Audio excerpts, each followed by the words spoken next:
Hey everyone, Tim Schofield here, and Samsung has released their brand new S25 lineup. You probably saw my unboxing on the S25 Ultra. I can link to that in case you missed it. By the way, if you go through my link to pre-order, you still get a $50 extra credit on top of over $1,200 of trade-in. Again, go through that link in the description for the Ultra, but also the links for trade-ins for the S25 lineup, the S25 and S25 Plus. We're gonna unbox both these phones, take a quick look what's inside, but then also compare the two in terms of size and just differences between these two phones. Also, they sent over one of the navy ones. That color looks so good. I'm excited for you to see it. And a lot more content coming soon on the S25s and the S25 Ultra, so be sure to subscribe so you're notified when that goes live. But anyways, let's get into it, unboxing the S25 and S25 Plus from Samsung. Here they are, the S25 and S25 Plus. Let's jump right into it, taking them out. We're gonna do a dual unboxing. Oh, by the way, I'm not gonna make you wait. Here's the navy, and this is the icy blue color. So let's see what else we get real quick. Exact same in both phones. SIM ejection tool, standard booklet, getting started guide, and a USB Type-C to USB Type-C cable. And a quick look, you can already see the size difference between the two, but I do wanna grab the Ultra as well, so you can see a full size difference with the lineup. So you'll see the Plus gets somewhat close, but a little bit more round on the corners, just a little bit of a different design, and obviously different camera system on the Ultra. The Ultra is going to have the best camera system. No, oh my gosh, that was a bummer. Let's, at least we can try again. Okay, I'm not gonna mess this one up. Here we go.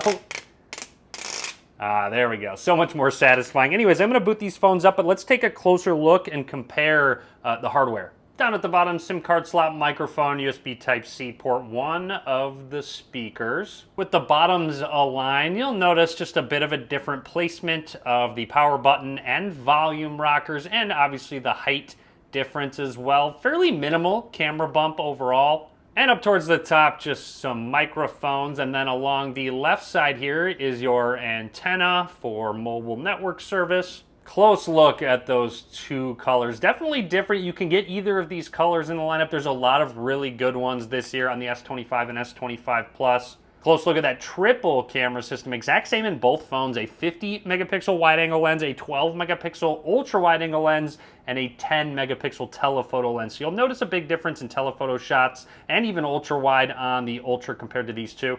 Aside from the size difference, you obviously get a weight difference. 190 grams on the Plus and 162 grams on the regular S25. This is also due to the battery. You get a larger 4,900 milliamp hour battery compared to a 4,000 milliamp hour battery. So definitely expect battery life to be better on the S25 Plus. Anyways, I'm gonna run through the startup process, talk about anything that's noteworthy.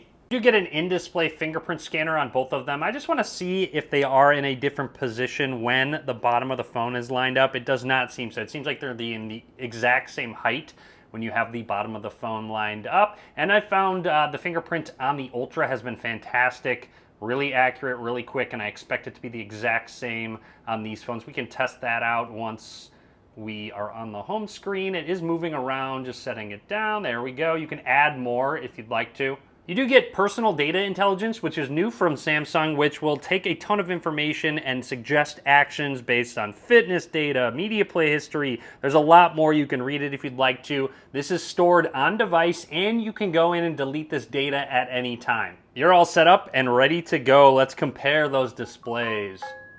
The display is actually one of the biggest differences. Obviously a larger screen on the Plus, 6.7 inch versus 6.2 inch on the regular S25.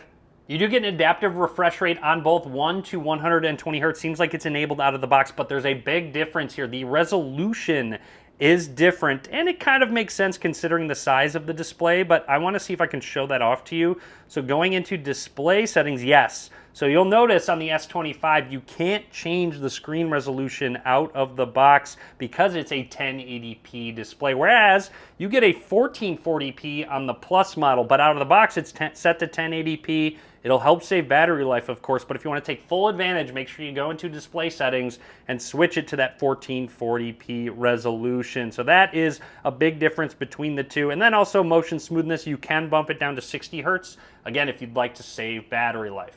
Just a quick video demo of the displays side by side. They look really good. Samsung does a fantastic job with their screens. And like I was saying, 1080p on the S25 makes a little more sense because there's just less pixels per inch, or in terms of square footage, there's less pixels that can fill this size display. So the bigger screen, you're gonna want a higher resolution. If you had a 200-inch TV, you're going to want 8K resolution, as opposed to a 30-inch TV. 1080p and 8K aren't gonna look as different as they would on a bigger screen. Also, having the larger screen makes it just a little bit easier to type on. I've noticed that when typing in passwords or even just searching on YouTube. With the higher resolution, you'll notice it can fit more in the screen. So it shows all 4 of those videos, but you can start seeing more. This is great when reading articles. You don't have to quite scroll as much. But what I usually do on these phones is go into screen zoom and turn it all the way down. This is how you can really take advantage of that higher resolution and just show more on the screen. As promised, let's do a quick test of that in-display fingerprint scanner. You're getting a quick look at that new Now brief and that Now bar down at the bottom. Setting our finger down, very quick and accurate. The screen doesn't even need to be on, and you can unlock it. So it works really well. Now brief, that is something new that you're going to see. A lot of AI features overall, basically part of Galaxy AI, a ton of translation, call assist, writing assist. Like I said, that Now brief, which will show something based on contextual information like the weather. Just since I'm signed in on the Ultra right now, here's just a quick example of what that morning brief is. Some news, weather, and maybe if I had calendar events. And like I said, the Now bar. So let's say a specific app is running in the background. On the lock screen now, you can act upon all of these apps. So you'll see I have a stopwatch and a timer going. I can load those up, I can stop them and pause them. It will also show up top. Doesn't take a crazy amount of space, and if you tap on it, you can act upon it.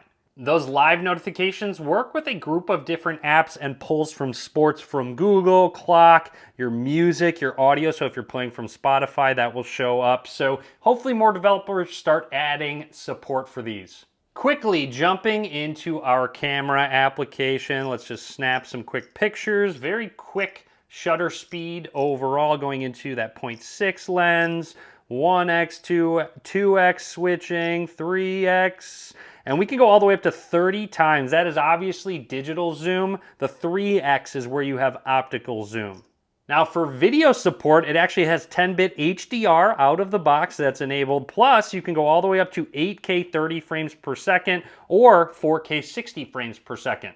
The entire Galaxy S25 lineup has the same Snapdragon 8 Elite chip for Galaxy inside, so expect fantastic performance and obviously powering a lot of these camera features. Going into pro video, you can shoot in log now, which, not a lot of people are going to need, but I do know some people that are really excited about it. You can also shoot down to 4K 24 or 8K 24 frames per second. Anyways, that's everything from me for now on the brand new Galaxy S25 and S25 Plus. Drop a comment, let me know which one you're going with, or maybe even the Ultra. I will link to all the best deals down in the description. A lot more videos coming soon, so be sure to click that subscribe button. Be sure to give this video a thumbs up, and as always, thanks for watching.